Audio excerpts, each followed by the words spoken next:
বিদ্যালয়ে surprise visit হলে কি অবস্থা হয় তা আপনাদেরকে আজকে বলবো। সারপ্রাইজ ভিজিট খোদ জেলা বিদ্যালয় পরিদর্শকের। আর সারপ্রাইজ ভিজিটের ফলে যে পরিস্থিতি হলো তাকে বলতেই হয় যে চক্ষু চড়ক গাছ। তবে চক্ষু চড়ক গাছ হবেই।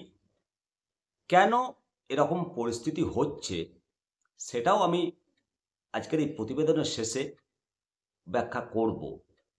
প্রথমে যে আপডেট উঠে এসেছে বিভিন্ন সংবাদ মাধ্যম রিপোর্টে, মালদহের স্কুলে আচমকা না জানিয়ে একেবারে পরিদর্শনে এসছেন।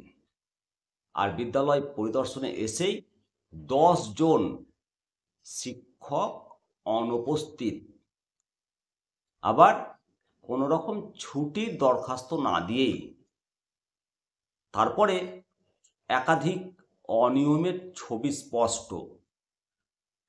ছুটি নিতে গেলে যে দরখাস্ত আগাম ছুটির দরখাস্ত না দিয়েই গড়হাজির।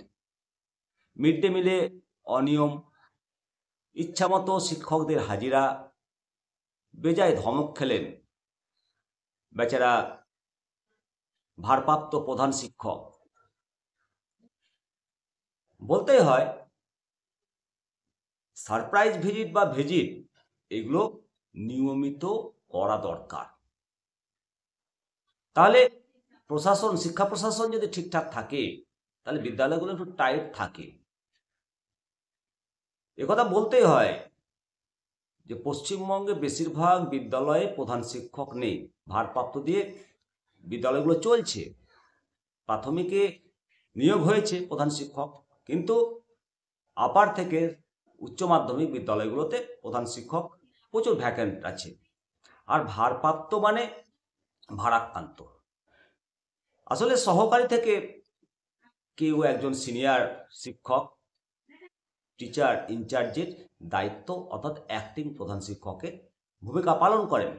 কিন্তু যেহেতু স্টাফের মধ্যে থেকে তুলে তাকে দায়িত্ব দেওয়া হয়, একটা ইগো কাজ করে, সহজে মানতে না চাওয়ার ব্যাপারটা, এটা সমস্ত বিদ্যালয়ে পরিলক্ষিত হয়। আর প্রধান শিক্ষক যখন অ্যাপয়েন্টমেন্ট হয় তখন বিদ্যালয়ের প্রশাসন বেশ ভালো কাজ করে। তাই এই ভারপ্রাপ্ত প্রধান শিক্ষকদের ধমক দিয়ে কি শুধরানো যাবে? আজকে দীর্ঘদিন ধরে অডিট হয়নি, সে তথ্য উঠে আসছে রিপোর্টে। সরকারি অনুদানের টাকা খরচেও চরম গাফিলতি। অ্যাকচুয়ালি সরকারি অনুদানের টাকাগুলো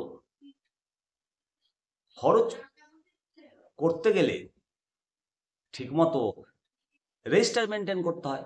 আর সেক্ষেত্রে এই ভারপ্রাপ্ত প্রধান শিক্ষকরা কাজে ততটা পক্ত হয় না, বা বেশি কিছু বললে দায়িত্ব ছেড়ে দেবো, এই একটা মনোভাব থাকে। তাই প্রত্যেকটা বিদ্যালয়ে প্রধান শিক্ষক চায়। ঘটনার সূত্রপাত মালদহের কালিয়াচক হাই স্কুলে একাধিক অনিয়ম বেনুমের অভিযোগ পেয়ে সারপ্রাইজ ভিজিটে এসেছিলেন জেলা বিদ্যালয় পরিদর্শক সহ শিক্ষা দপ্তরের তদন্তকারী দল। নেতৃত্বে ছিলেন অবশ্যই জেলা বিদ্যালয় পরিদর্শক। মালদহের কালিয়াচক হাই স্কুলে পড়ুয়ার সংখ্যা 2300 জন, শিক্ষক শিক্ষিকা 50 জন। অথচ পড়াশোনা নিয়ে বিস্তর অভিযোগ শিক্ষা দপ্তরে পৌঁছাচ্ছে। 50 জন শিক্ষক মোটামুটি খারাপ বলা যায় না। স্কুলের বিভিন্ন নথিপত্র খুঁটিয়ে দেখেছেন। তারপর বিস্তর অনিয়ম, মিড ডে মিলের হিসেবে গরমিল, প্রকৃত হাজিরার চেয়ে বেশি পড়ুয়া দেখানোর অভিযোগ। স্কুলের পরিস্থিতি দেখে ব্যাপক ক্ষুব্ধ মালদহের মাধ্যমিক বিদ্যালয় পরিদর্শক এবং ভারপ্রাপ্ত প্রধান শিক্ষককে চরম ভর্ৎসনা করেন। আর এটাই বোধহয় পাওনা টিচার ইনচার্জদের, ডিপার্টমেন্টের কাছ থেকেও ভর্ৎসনা আর সহকারী শিক্ষকদের কাছ থেকেও ভর্ৎসনা। তাই শিক্ষা দপ্তরের উচিত সঠিকভাবে ইমিডিয়েটলি সমস্ত বিদ্যালয়গুলোতে প্রধান শিক্ষক নিয়োগ করা হোক। না হলে ওই ভারপ্রাপ্ত যিনি থাকবেন ওই ভারাক্রান্ত হয়ে যাবেন।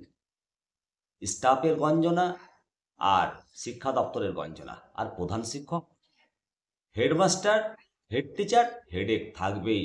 যতই ঝামেলা ঝুঁকি হোক না কেন, হেডেক তো নেওয়ার জন্যই পোস্টটা নিয়েছে। গা সওয়া হয়ে যাবে, ঠিকঠাক প্রশাসন চলবে। আর যেহেতু অ্যাপয়েন্টমেন্টিং পদ, একজন হেড টিচার হয়ে অন্য স্কুল থেকে অ্যাপয়েন্টমেন্ট করে, তার প্রশাসনিক দক্ষতা অবশ্যই ভালো থাকে।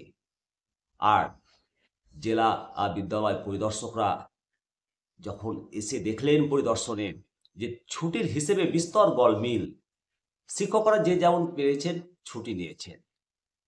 অ্যাকচুয়ালি ভারপ্রাপ্ত প্রধান শিক্ষকরা কাউকে যদি বলে যে সিএল নিতে হবে বা অ্যাপ্লিকেশন দেন, ডোন্ট কেয়ার, এরকম একটা মানসিকতা থাকে।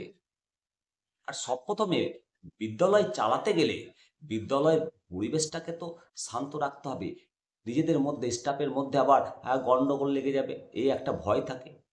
তাই সমস্ত কিছু মানে ম্যানেজ মাস্টার না হলে চালানোটাই মুশকিল।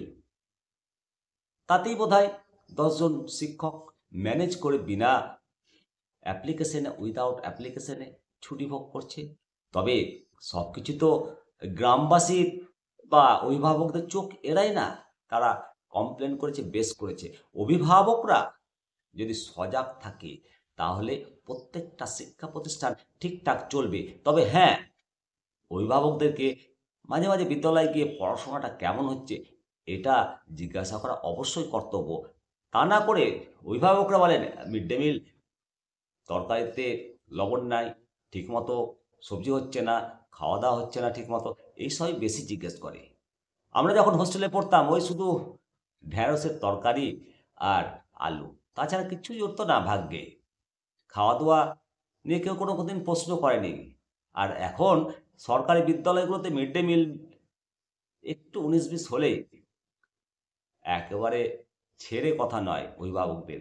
পড়াশোনা কেমন হচ্ছে সেটুকুটা বোধহয় জিজ্ঞাসা করার থেকে মিড ডে মিল কেমন হচ্ছে এ নিয়েই ঢুমারে বেশি অভিভাবকরা।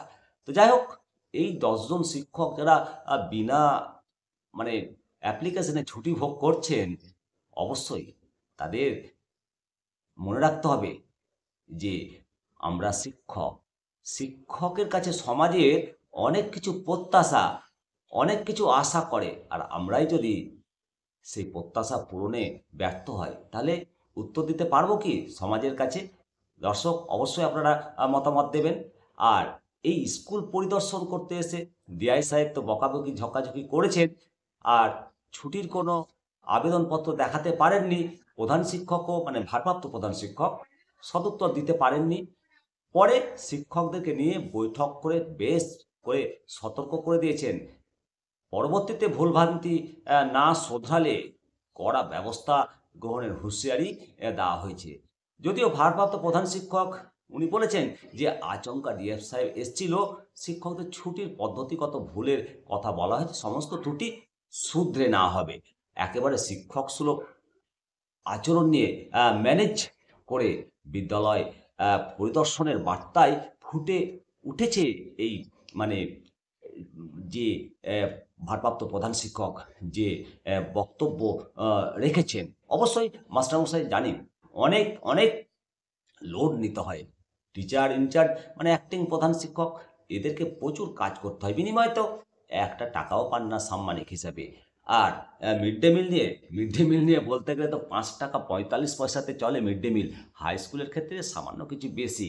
বর্তমান দুর্মূল্যের বাজারে ছাত্র সংখ্যা, একটা ছাত্র 5 টাকা 45 পয়সা পায় আর ডিম দিতে হয় 6.5 টাকা। তাহলে এর উত্তর কে দেবে? অবশ্যই আপনারা মতামত দেবেন। ভালো থাকুন, সুস্থ থাকুন, দেখতে থাকুন নিমতিতা দর্শন।